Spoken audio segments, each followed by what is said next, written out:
Koperasi dan UKM Republik Indonesia, itu telah dibuat program bantuan penyaluran BPUM. Oke. BPUM ini ada bantuan untuk para usaha mikro. Jadi posisi kita di sini sebagaimana diatur dari Juklak nomor 98 2020, itu kita adalah sebagai pengusul. Artinya para pelaku usaha mikro mengajukan bantuan untuk, gitu Bu, ya, untuk sebagai penerima bantuan dengan memenuhi beberapa persyaratan.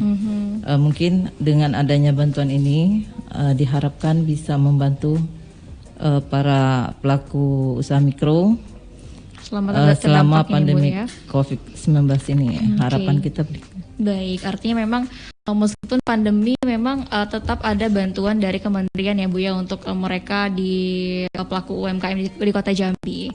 Oke, kalau untuk selama ini Bu mungkin sampai dengan Desember ada berapa Bu pelaku UMKM yang sudah kita gandeng untuk diberikan bantuan gitu Bu? Berupa apa juga gitu? Baik, kita barangkali khusus BPUM ini ya. Kalau untuk yang sudah diusulkan itu sudah lebih dari 40.424 sampai sekarang. Namun yang tersaring itu lebih kurang 35.000. Dan berdasarkan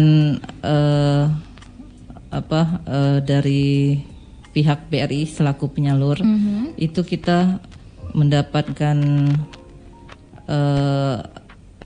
data bahwa penerima itu lebih kurang 20.576. Jadi cuma setengahnya Bu ya? Bukan berarti setengahnya, bukan. Yeah. Ini belum selesai. Oke. Karena ada tahapan kan, ya ada tahapan-tahapan. Sedangkan yang menerima manfaat itu pun baru berjalan 40%. Oke. Tapi insya Allah nanti mungkin di akhir Desember ini mudah-mudahan bisa tercapai sampai 80%. Oke, artinya masih bakalan berlanjut sampai dengan tahun 2021 ya Bu ya? Nah itu tahapannya lain lagi. Oke. Untuk di tahun 2020 ini kita terakhir penginputan tanggal 30 November. Jadi SK penerbitan tanggal 15 Desember. Itu SK dari kementerian, artinya yang bisa masuk dalam kategori penerima BPUM, namun terkendala dari penyalurnya. Masih berapa persen, sekitar 40%. Artinya memang ada tahapan, gak langsung blek 20.000 dapat bantuan langsung gitu ya Bu ya, tapi memang ada beberapa tahapan untuk proses penyaluran tersebut. Betul. Baik. Nah berikutnya nih untuk Ibu Andayani Bu, nih Bu. Kalau kita kan tadi memang selaku humas dari Asmami Bu ya. Iya. Nah tadi dibilang memang selama pandemi ini sempat ada penurunan karyawan juga ya Bu ya. Iya. Dan juga pengurangan produksi dalam seminggu. Nah kalau untuk berarti dampaknya juga ke omset kita ya Bu ya, menurun ya, gitu pasti. Ya Bu. Nah mungkin untuk tetap bertahan di tengah pandemi gitu Bu, tetap eksis, tetap masih memproduksi, kan itu sudah sangat alhamdulillah sekali ya Bu ya. Itu gimana upaya kita Bu? Mungkin bisa sharing sama listeners semua di rumah. Oh iya, jadi walaupun masa pandemi ini omset kita atau produksi kita berkurang, tapi kita juga berusaha untuk ada inovasi, karena kita juga tahu di masa pandemi ini kan karena ada wabah ini kan, maksudnya kan, jadi ya mungkin memang mereka pendapatannya berkurang, otomatis tidak belanja, atau juga yang kedua memang mereka takut keluar karena takut terkena virus kan. Jadi walaupun begitu kita tetap bikin inovasi. Jadi 2 bulan ke belakang kemarin saya juga sempat inovasi bikin produk baru. Malah selama pandemi itu ada bikin produk baru Bu saya. Nah yang ini baru 2 bulan. Alhamdulillah. Tapi diterima di swalayan di masyarakat. Kebetulan juga bulan November kemarin, Oktober November itu udah mulai meningkat penjualan di swalayan. Dari tagihan kita penjualan kan kelihatan berapa yang kita pasok ke swalayan. Dan untuk kebetulan juga kita ada masuk ke Alfamart ya, retail modern Alfamart Palembang Jambi. Dari situ juga orderannya itu lumayan sudah mulai itu lagi, permintaannya udah mulai tinggi. Baik. Alhamdulillah. Jadi meskipun pandemi tidak menyurutkan semangat Ibu untuk tetap produktif dan mengeluarkan produk baru gitu ya, Betul, Bu ya? karena di sini saya bukan semata-mata untuk mencari omset keuntungan yang tinggi, tapi saya lebih ke karyawan saya supaya bagaimana mereka tidak berhenti, tidak dirumahkan. Itu sebenarnya tujuan saya. Jadi saya berharap walaupun dalam 1 minggu cuma 4 hari, tapi kita tetap berproduksi. Biasanya 6 hari, sekarang kita jadi 4 hari. Jadi kita tetap juga produksi, mereka juga tetap bertahan, tidak dirumahkan begitu. Tetap mendapatkan gaji gitu ya, Bu ya? Betul, untuk tetap ada pendapatan. Baik, jadi memang tetap terdampak tapi tetap tidak mengurangi semangat untuk selalu mengeluarkan varian baru gitu ya. Mungkin ini bisa jadi trik juga buat listeners di rumah yang punya usaha di tengah pandemi ini bingung gitu ya, tapi justru dengan di rumah aja bisa melakukan usaha-usaha baru gitu ya, Bu ya. Pikiran-pikiran baru dan akhirnya bisa membuat produk baru juga yang bisa diterima dengan masyarakat. Nah mungkin Bu, kalau tadi dibilang sama Ibu Tia kan ada program bantuan juga nih untuk UMKM ya, Bu ya. Pro. Nah kalau dari kita sendiri Bu, dari Asmami gitu ya Bu ya, ada nggak Bu kita terlibat dalam program tersebut? Oh iya, memang yang menyalurkan BPUM ini kan dari kooperasinya, dari kooperasi kita. Jadi kita sebagai UMKM tetap larinya ke sana. Nggak bisa langsung dari BRI-nya atau dari dinas lain. Memang kita kan di bawah kooperasi kalau untuk itu. Iya. Oke, jadi memang kita jadi anggota Asmami, anggota koperasi menerima. Mungkin ada sedikit kita perlu jelaskan di sini untuk memberikan sedikit wawasan. Karena takutnya masyarakat menganggap bahwa ini tebang pilih gitu. Iya. Jadi pengusul ini ada 5 selama penyaluran BPUMN. Yang pertama dari dinas, yang kedua dari pihak perbankan, terus koperasi, badan usaha atau lembaga, dan pegadaian juga. Yang pertama sekali PNM, Permodalan Nasional Madani. Tapi mengingat begitu meledaknya pengajuan BPUM ini, sehingga sekarang dititik beratkan semua penginputan itu di dinas. Jadi kita punya SIKP, Sistem Informasi Kredit program ini. Jadi seluruh pengajuan kita input di situ sehingga ada keseragaman. Dan juga di situ kelihatan ada kita punya tanggung jawab apabila ada salah penginputan atau segala macam gitu. Baik, jadi memang bukan tebang pilih gitu ya Bu ya. Ada runtutan yang harus dilewati oleh pengaju gitu ya Bu ya. Betul. Untuk bisa mendapatkan bantuan ini gitu. Dan juga tentunya punya persyaratan yang harus memadai gitu ya Bu ya. Nggak bisa langsung mengajukan langsung diterima dan mendapatkan bantuan. Iya, ini sudah diatur di Juklap nomor 98 2020. Jadi itu dibutuhkan KTP, KK, keterangan usaha, itu cukup dari RT, diketahui lurah atau camat.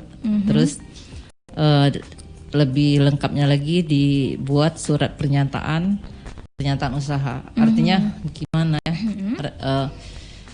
Kadang-kadang kalau kita mengacu ke NIK itu kan alamat tempat tinggal. Sedangkan usaha mereka kadang-kadang bertempat di tempat lain. Nah, itu jadi harus ada surat pernyataan usaha. Baik, jadi ini penting juga ya Bu ya untuk pelaku usaha memang membuat surat izin lah gitu ya Bu ya. Izin usaha gitu ya Bu ya, berarti. Sebenarnya bukan surat izin yang dijadikan persyaratan di sini, tapi surat artinya memang ada usaha. Keterangan pernyataan dari Pak RT, Pak Lurah. Lebih bagus lagi kalau ada punya surat izin. Baik, nah the listener, ini juga menjadi bahasan penting buat kita semua yang mungkin pengen punya usaha gitu ya. Harus jelas gitu ya Bu ya. Emang kita melapor kepada ketua RT-nya, lurahnya biar terdata oleh pemerintah, dan kalau ada bantuan bisa langsung tersalurkan gitu. Baik, ini next Bu untuk pertanyaan Ibu Andayani Bu ya. Tadi kan dibilang memang mendapatkan bantuan dari pihak koperasi juga ya Bu ya untuk bantuan selama pandemi COVID ini. Mungkin dari anggota kita Bu, ada berapa anggota? Boleh ceritakan mungkin itu bergeraknya kan tentu di bidang makanan dan minuman. Nah ini selama pandemi seperti apa Bu, kondisi mereka Bu? Kalau dari Bu kan memang ada pengurangan karyawan ya Bu ya, dan juga pengurangan hari produksi. Nah kalau untuk rekan-rekan kita bagaimana Bu? Alhamdulillah. Kalau untuk karyawan dalam hal ini tidak begitu terdampak. Kan masih kerja 4 hari. Kebetulan juga karyawan saya itu ada yang 2 orang menerima bantuan juga Bu, tapi dari Madani itu. Perusahaan Madani ada juga yang dapat mereka itu. PNM. Benar. Dapat juga ada 2 orang. Kebetulan juga saya ke karyawan juga selalu memotivasi. Jadi kalau pas libur, karyawan saya itu dia punya jualan di rumah gitu. Jualan di rumah. Jadi dia dapat Bu itu. Ada 2 orang. Jadi kalau misalnya kita kerja cuma 4 hari, otomatis Jumat, Sabtu, Minggu libur ya? Dia jualan, jual minuman yang pakai blender cappuccino gitu, mie ayam, mereka jualan gitu. Baik. Nah, mungkin Bu kalau untuk produksi gitu ya Bu ya, cara packing biar menarik dan juga selama pandemi gitu Bu, mungkin untuk toko fisik mungkin agak kurang gitu Bu. Nah kalau dari kita gimana Bu untuk mensiasati biar makanan ini tetap bisa laku terjual, kayak contoh Ibu bilang tadi kan dari online. Nah itu seperti apa Bu? Mungkin punya tips dan saran nih buat listeners. Sebenarnya kalau untuk packing ya, promosi produk atau packing sebenarnya juga kita udah lihat suasana Jambi ya. Kalau Jambi itu mayoritas kan memang orang Chinese dan mereka juga kalau belanja ya semua sih kalau belanja itu mereka lebih pengen melihat isinya kelihatan. Memang ada sih kemasan aluminium foil, cuma lihat gambar tapi dalamnya nggak kelihatan. Nah itu kita gunakan biasanya hanya untuk pameran, pameran atau oleh-oleh gitu. Tapi kalau untuk yang di Senayan, sepertinya mereka lebih menerima yang kelihatan, yang kelihatan begitu sudah. Lebih tertarik kalau kelihatan gitu ya. Kelihatan produknya mereka lebih gampang untuk membeli. Tapi kalau masih di dalam itu kadang malah dikocok-kocok sama mereka apa kira-kira gitu. Jadi kalau untuk kemasan yang jelas itu bisa walaupun cuma pakai plastik, kalau stikernya lebih menarik mereka juga akan tertarik. Jangan asal kita presannya itu bagus, kencang dan tidak kena sinar matahari langsung atau cahaya, itu tahannya lebih lama, lebih fresh. Berarti memang untuk pack ini juga membantu kita dalam pemasaran ya Bu ya? Iya betul. Baik listeners. Nah ngomongin soal pack nih Bu, mungkin kalau dari pihak UMKM Bu ya, di bidang UMKM itu punya nggak kita pelatihan untuk pelaku UMKM dalam pemasarannya, packingnya dan segala macam gitu Bu? Ada nggak Bu? Selama ini mungkin ada? Ya kita memang ada punya beberapa pelatihan termasuk pelatihan kewirausahaan. Namun kalau khusus untuk packing ini lebih ke dinas teknis lain, dinas perindak, perindustrian dan perdagangan. Namun di dalam pelaksanaan pelatihan biasanya kita juga memberikan wacana bagaimana membuat packing supaya lebih menarik sehingga memberikan nilai jual ya, yang lebih tinggi. Mungkin selama pandemi ini udah kita laksanakan atau harus tempat tertunda atau gimana Bu? Memang ada beberapa kegiatan kita sempat tertunda, namun ini tujuannya juga untuk pendanaan. Dialihfungsikan ya Bu dialihfungsikan. Baik, listener sebenarnya kita mau kasih tahu dulu nih kalau misalnya kamu pengen punya pertanyaan ya sama Ibu Tia sama Ibu Andayani, langsung ke WhatsApp listeners di 085267211301. Nanti kita bakalan bacakan pertanyaannya dan bakalan dijawab langsung oleh kedua narasumber kita yang luar biasa the listeners. So juga the listeners kita mau tanya lagi nih sama Ibu Tia. Ibu Tia dulu ya Bu ya. Ini Ibu kalau untuk anggaran yang sudah kita kucurkan Ibu untuk selama pandemi khususnya bagi pelaku UMKM ada berapa nih Bu? Sebenarnya memang Ibu Tia ini baru ya Bu ya, baru 1 bulan di UMKM. Jadi hari kita bakalan kupas-kupas. Iya. Sebetulnya kalau masalah yang pengucuran bantuan ini kita langsung bisa kalkulasikan. Menurut data terakhir kita terima dari BRI, ini terakhir tahap 18 November kemarin ini, penerima sudah sebanyak 20.576 UMKM.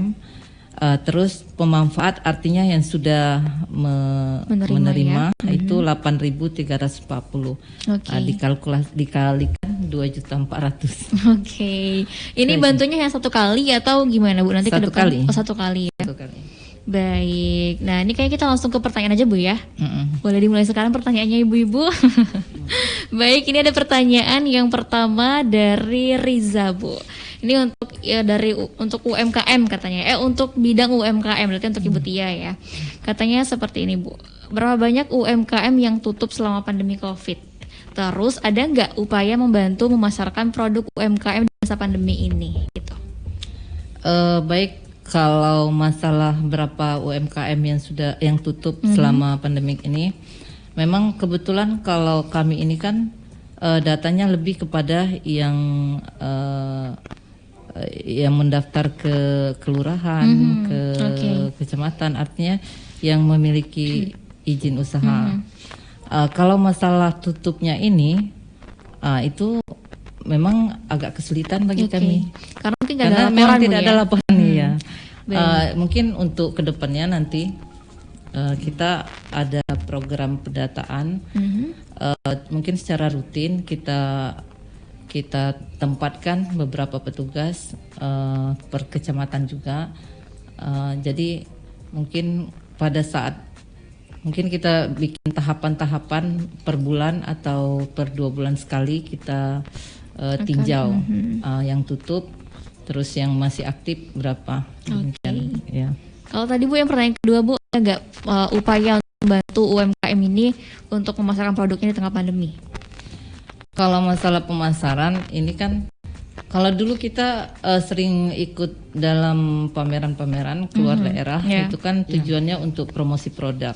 Namun karena adanya pandemi COVID-19 ini, akhirnya kita tidak pernah keluar selama karena memang juga dilarang ya Bu ya. Memang ada larangan sementara untuk terbang. Namun bukan arti tidak ada membantu untuk promosi, karena kita setiap mengadakan pelatihan kita memberikan wacana kepada mereka penjualan sistem online. Jadi dan memang kalau sekarang ini ibu-ibunya sudah pada pakai Android ya, jadi lebih mudah untuk melakukan pemasaran melalui online ya. Baik, dan juga ada informasi Bu, kalau di Instagram Humas Pemkot kan juga ada UMKM yang pengen dipromosikan, itu diposting di situ ya Bu ya, di Instagram. Iya. Baik, itu mungkin untuk pertanyaan Riza bisa terjawabkan ya. Next untuk Ibu dari Asmami ya Bu ya. Katanya gini Bu, ada nggak upaya untuk mengkoordinir UMKM yang ada di Kota Jambi? Nah, apakah mereka yang gabung di dalam asosiasi ini akan dibiarkan begitu saja dalam konteks misalnya mereka tidak mendapatkan rekomendasi bantuan gitu? Baik, untuk anggota UMKM atau yang ingin bergabung ataupun yang sudah tergabung, jelas sekali kalau kita itu memang setiap bulan itu ada pertemuannya ada. Jadi di mana anggota atau UMKM baru yang bergabung di dalam Asmami itu kita ada pertemuan, itu kita bisa keluh kesah mereka atau kendala-kendala apa yang mereka hadapi, itu selalu kita bantu. Pasti itu bisa. Baik, artinya memang kalau masuk dalam udah masuk seandainya juga ada pelatihan diikut sertakan seperti baru bulan kemarin ya, itu ada 100 tapi dibagi 2 tahap, otomatis ya 100 anggota itu ikut semua. Baik, artinya memang kalau udah masuk ke dalam sebuah asosiasi pasti bakalan lebih luas lagi jaringannya dan bakal diajak. Seandainya ada pameran seperti kemarin di provinsi ada pameran itu selama berapa hari, 8 hari ya, 8 hari itu kan juga untuk anggota itu. Kalau yang untuk pengurusnya udah enggak lagi. Baik, berikutnya nih buat dari Eca, saya dari Jelutung Kota Jambi katanya. Mau nanya dong tentang keterkaitan antara visi Kota Jambi sama program UMKM. Berarti ini untuk Ibu Tia. Oke. Baik, kalau keterkaitan program kita dengan visi Kota Jambi tentu sangat, memang itulah tujuannya Bu tujuan ya. akhir kita ya. Perlu kita sampaikan di sini visi Kota Jambi menjadi pemerintah Kota Jambi menjadikan Kota Jambi sebagai pusat perdagangan dan jasa berbasis masyarakat yang berakhlak dan berbudaya dengan mengedepankan pelayanan prima. Jadi kalau untuk program kita itu masuk kepada misi keempat, yaitu penguatan kapasitas ekonomi perkotaan. Nah ini untuk Echa ya, berarti ini kayaknya emang lagi nyimak banget ya Bu ya. Dia lagi pengen tahu bagaimana keterkaitan antara visi Kota Jambi sama program UMKM. Nah semoga terjawab juga. Dan berikutnya ini pertanyaan untuk Ibu Tia lagi nih Bu. Nah nanti ke depan ada nggak sih katanya bantuan UMKM dari kementerian? Nah mekanismenya seperti apa, syaratnya dan lain-lainnya, dan juga kemarin berapa yang dapat bantuan, nilainya berapa, biasanya apa yang menggagalkan bantuan tersebut? Nah Ibu, ini panjang banget. Ini kayaknya tetap di BPUM tadi ya. Jadi seberapa hari yang lalu saya ikut ada rapat koordinasi di provinsi. Itu diikuti oleh seluruh dinas yang membidangi masalah UMKM seluruh provinsi Jambi, kabupaten kota. Pada saat penyampaian besaran daripada itu bantuan, itu untuk tahun 2021 bakal meningkat. Kalau sekarang sekitar 12 juta, untuk kedepannya 20-an. Jadi kalau persyaratannya tetap sebenarnya sangat sederhana, sesuai dengan juklaknya, itu hanya KTP, KK, terus keterangan usaha, artinya memang usahanya ada. Dan untuk 2020 barangkali ada penambahan atau apa, karena sedikit ada kerancuan untuk tahun sekarang, di mana kadang-kadang orang ini punya usaha satu, tapi yang mendapatkan dua. Itu perakiraan. Ini perakiraan. Artinya begini, yang dimasukkan itu kan NIK-nya, KTP. Kalau suami istri memiliki usaha yang sama, terus masing-masing memasukkan pengajuan, itu otomatis masuk. Dengan usaha satu tapi mendapatkan bantuan dua. Jadi untuk kedepannya mungkin salah satu hal inilah kita pertimbangkan, persyaratannya mungkin lebih ini lagi dikatakan lagi Bu ya, supaya tidak ada lagi kebocoran. Biar tepat sasaran ya Bu. Iya betul. Ada double. Baik, berikutnya listener, ini juga ada pertanyaan untuk asosiasi. Katanya gini Bu, ada nggak upaya Asmami untuk membantu UMKM yang bisa dibilang kembang kempis dalam mengembangkan usahanya, misal masih kurang modal dan lain-lain gitu Bu? Baik, sebenarnya kalau memang sudah tergabung di dalam Asmami, itu pasti kita bantu. Dan untuk berapa bulan sebelum COVID, sudah mau mulai COVID, itu malah kita turun ke lapangan, belusukan. Kita ke rumah-rumah anggota yang memang kendala mereka, kenapa kok udah lama nggak kelihatan, atau kok udah lama nggak produksi, barangnya nggak ada. Kadang juga kalau kita misalnya itu ada pameran, kita selalu share di grup. Tetapi yang nganter barang cuma beberapa orang gitu, kok nggak semua. Memang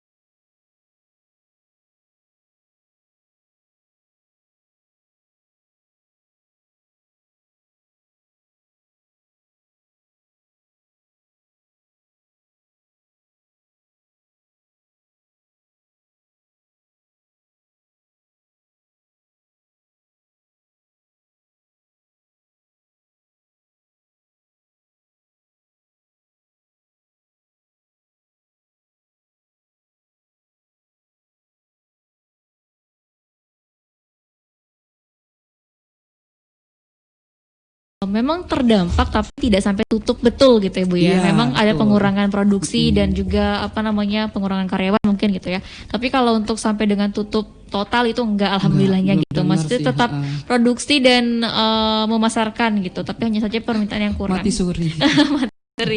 Tapi tetap kita bantu ya Bu ya kalau misalnya ada anggota yang kesulitan gitu. Bisa. Kayaknya Bu mulai pameran juga ya, sudah ada pameran juga seperti fashion di BW. Iya itu kemarin. Terus itu pihak swasta itu. Terus ada yang di provinsi juga Bu, itu juga kemarin ada pameran selama 8 hari.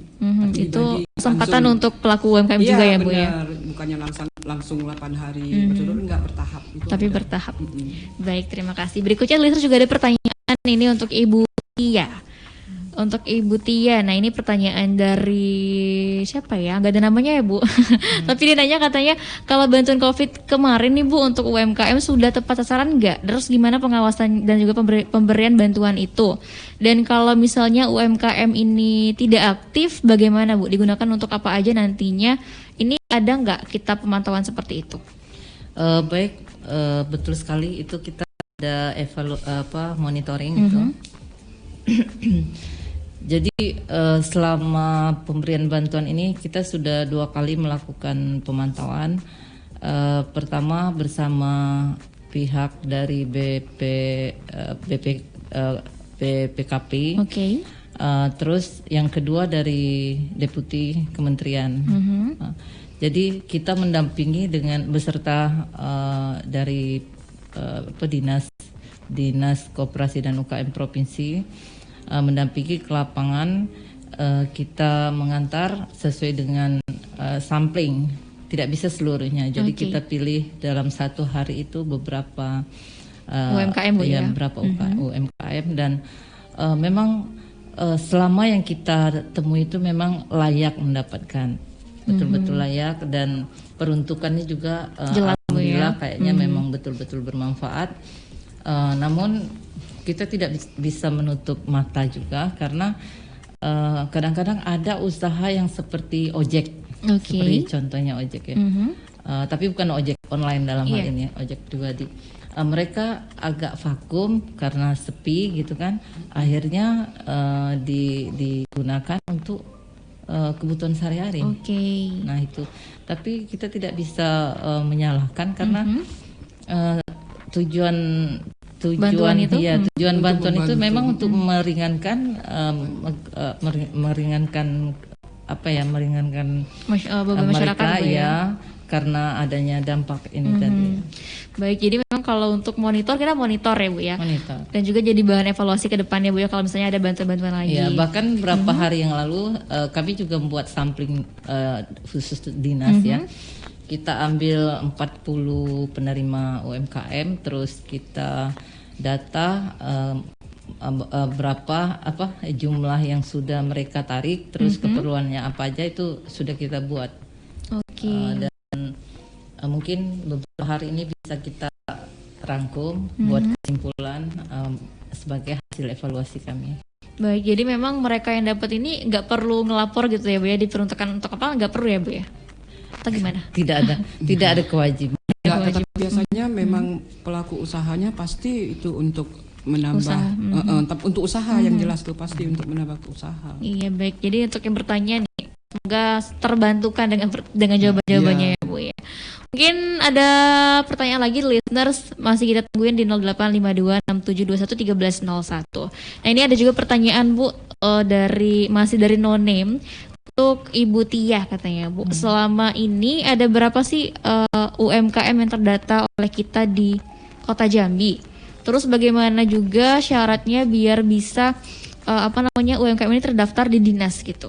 Itu gimana Bu? Oke, terima kasih. Jadi kalau sebelum kita mengucurkan dana BPUM, sebenarnya bukan kita yang mengucurkan, kementerian, tapi ya kementerian. Di sini kita sebagai fasilitator, yang memfasilitasi sebagai pengusul. Jadi sebelum itu kita memiliki data jumlah UMKM di Kota Jambi ini sebesar 12.847. Namun setelah adanya bantuan ini membengkak. Membengkak. Justru makin banyak ya. Iya, terakhir kita input itu 40.424. Nah, itu baru dari dinas. Sedangkan pengusul itu kan ada 5. Nah, jadi kalau dijumlahkan seluruhnya cukup bengkak. Jadi yang terdata sampai cuma 12.000-an, ya, terus ada yang bantuan. Ini jadi PR kita juga kan. Iya benar Bu. Baik, berarti jadi PR juga Bu ya ke depan. Jangan sampai adanya bantuan aja justru makin banyak UMKM-nya, tapi sebelumnya juga mereka harus terdaftar gitu ya Bu ya. Jadi tadi ada pertanyaan juga kan bagaimana cara untuk mendaftar. Sebenarnya kita kalau yang namanya kadang-kadang orang ini mendaftar kalau ada keperluan saja. Benar. Paling tidak kalau kita buka usaha kan kita harus menyampaikan ke RT paling tidak bahwa kami punya usaha ini. Nanti dari RT itu pasti memberikan penjelasan. Mungkin diarahkan ke kelurahan. Terus kalau mau izin, kita ada IUMK kan, izin usaha mikro kecil itu dikeluarkan oleh pihak kecamatan.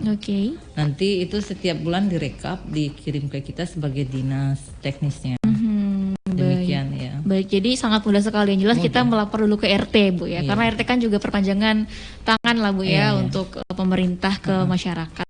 Baik, mungkin kalau untuk dari Ibu Handayani nih Bu, kita mau tanya, ini khusus pertanyaan dari saya pribadi. Untuk apa ya Bu ya, membantu kan kalau selama pandemi ini pastinya kita agak takut membuka usaha nih Bu ya, karena mungkin takut juga modalnya kependam gitu kan. Nah kalau untuk yang di bidang makanan nih Bu, ini seperti apa Bu? Kita punya tips nggak buat teman-teman yang juga pengen buka usaha gitu? Tipsnya apa sih biar tetap bertahan gitu? Kan Ibu juga udah lama Bu ya, dari tahun 2008 akhir ya Bu ya kita mulai membuka usaha. Ini seperti apa Bu? Sampai dengan sekarang masih tetap eksis. Apa sih tipsnya dari Ibu gitu? Ya, tip buat teman-teman yang baru kepengen buka usaha, usaha apa dulu ini, mau kuliner, makanan seperti kemasan kayak gini Bu ya, atau makanan ringan, ataupun misalnya lauk mateng gitu kan, atau seperti resto gitu, bisa niatkan, memang benar diniatkan itu bahwa kita kepengen, bahwa kita tahu itu bakal dibeli orang, kita cari tempat yang memang bisa dilihat orang yang strategis. Itu pertama. Kalau untuk makanan ringan itu mainlah ke swalayan. Apa sih di swalayan itu yang belum ada? Karena setahu saya selama 11 tahun memang makanan sejenis itu pihak swalayan itu susah untuk menerima. Pasti alasannya nggak ada tempat, nggak ada kandungan. Tetapi kalau misalnya produknya memang berbeda, agak aneh, berbeda, belum ada, itu pasti langsung diterima. Itu aja sih sebenarnya. Niatkan aja kalau memang kita. Mungkin syarat-syarat lain kayak IRT-nya. Sampai pasti. Dengan ada kan ini kan apa namanya, kalau sudah sampai punya merek sendiri kan berarti apa namanya sudah diakui gitu ya Bu. Ini seperti apa sih? Mungkin mereka juga yang baru pengen punya usaha ini langsung pengen diakui gitu loh Bu. Dari kita gimana? Jadi kalau kita kepengen misalnya udah punya power seperti misalnya RR itu identik punya Handayani gitu kan. Ya kalau kita ada usaha kita pasti daftarkan ke Dinas Kesehatan. Sekarang pembuatannya di Dinas Kesehatan, terus ke pintu 1, gampang kok. Sekarang juga online. Nanti contoh barang. Terus nanti mereka 1 minggu itu ninjau ke rumah, itu pasti dicek itu. Sebenarnya syaratnya cuma 3, bersih alat, bersih tempat, bersih orangnya gitu. Gampang sekali sebenarnya. Memang kalau sehari-hari juga kalau memang kita udah terbiasa bersih, itu tetap pasti nanti dikeluarkan PIRT-nya untuk rumah tangga. Nah terus yang untuk kita kemasan kan harus ada PIRT. Jadi syaratnya pertama kalau memang kita sudah ada usaha, ya kita bikinlah PIRT-nya. Kalau misalnya dikeluarkan artinya memang kita sudah layak untuk produk tersebut. Nah terus baru kita pasarkan. Kita pasarkan mau ke swalayan, toko modern atau apa kan. Nah tetaplah kita pasarkan, nanti mereka melihat, tertarik, pasti diterima gitu. Yang penting kita coba dulu gitu ya Bu ya. Jangan apa namanya, jangan merasa malu, harus optimis. Jangan pesimis, iya. Baik, luar biasa. Untuk makanan basah juga yang penting sekali juga label halal. Nah, ini lebih meyakinkan konsumen untuk membeli produk kita, jelas itu label halalnya. Memang bertahap, setelah PFT nanti kita bikin halalnya, karena swalayan itu rata-rata udah minta syarat itu, selain PFT juga ada halal gitu. Jelas memang juga berproses ya Bu ya, semuanya itu. Iya benar. Baik. Boleh kok memakai dan mau tanya langsung ke saya juga atau ke rumah atau pernah boleh. Di mana rumahnya, mau lihat Bu? saya produksi juga boleh, benar Bu, diterima itu. Saya nggak ada rahasia-rahasia mengenai bumbu, cara bikin atau apa enggak. Saya udah sangat terbuka Bu ya. Sudah ikhlas semuanya benar. Baik. Boleh. Terima kasih Bu Andayani. Berarti kita bakal main ke rumah boleh? Boleh. Baik, mungkin kalau dari Ibu Tia nih Bu, selaku UMKM, mungkin kita pengen memberikan juga wawasan kepada pelaku UMKM di Kota Jambi, terlebih untuk di masa pandemi Covid ini seperti apa? Mungkin ada wejangan sedikit dari Ibu Tia mungkin? Maksudnya dari maksud saya kalau dari Ibu Tia sendiri nantinya kalau untuk masyarakat Kota Jambi ini gimana Bu? Ada nggak kita imbauan lah ya selama pandemi Covid ini baiknya seperti apa gitu? Gimana ya, kalau usaha ini kan memang selalu kendalanya tuh modal. Kalau usaha mikro, apalagi untuk yang lebih kecil lagi itu ada ultra mikro. Jadi perlu sedikit saya sampaikan di sini bahwa kalau kita tuh kan ada UMKM, usaha mikro, kecil dan menengah. Jadi kriteria mikro di sini itu yang omset yang kekayaan bersihnya itu lebih kecil dari 50 juta. Dan penghasilan omsetnya dalam 1 tahun itu tidak lebih dari 300 juta. Itu masuk kategori kecil. Bukan kecil, mikro ya Bu ya. Justru ada lagi lebih mikro, ultra mikro itu di bawah 10 juta. Ultra mikro. Ultra mikro, mikro. Ya, contohnya itu seperti bakso tusuk, gorengan, itu termasuk di situ. Jadi iya, kalau dari saya pribadi memang secara ini ya ikut prihatin pada usaha-usaha ini. Bahkan banyak yang beralih usaha karena pandemi ini. Tapi ya butuh kesabaran. Yang pertama sekali butuh kesabaran. Terus yang namanya berjualan kuliner itu jangan mutus-mutus. Artinya hari ini ada, besok enggak, hari ini ada, besoknya enggak. Jangan mutus. Selalu konsisten ada. Bu ya. Konsisten meskipun sedikit. Biar pelanggan enggak lari Bu ya. Karena kadang-kadang kita yang sekali lewat misalnya, ada itu di situ, di Simpang itu ada ini gitu. Nah, besoknya kita baru kepengen. Kita ke situ ada ini. Tahu-taunya di situ sudah nggak ada. Tapi kalau setiap hari berjualan, insya Allah, yakin. Baik, artinya juga konsisten Bu ya. Baik, ini mungkin pertanyaan terakhir nih Bu ya, karena udah penghujung waktu ya listeners. Ini dari nggak ada namanya juga sih, tapi dia cerita sebentar ya Bu ya. Katanya saya sudah mendaftar UMKM nih melalui kantor lurah pada akhir bulan Oktober 2020 lalu. Tapi sampai dengan detik ini belum ada juga SMS dari pihak bank gitu. Saya berprofesi sebagai tukang jahit nih. Kriteria lolos enggaknya ini seperti apa penilaiannya gitu Bu ya. Dan katanya seluruh bansos COVID-19 ini diperpanjang sampai dengan tahun 2021. Maksud diperpanjang ini apakah yang sudah terdaftar ataukah yang belum terdaftar dari Ibu Zainab di Sekoja. Nah ini. Selamat siang Ibu Zainab di Sekoja. Kembali lagi kepada tugas kami di sini selaku dinas terkait itu adalah sebagai pengusul. Artinya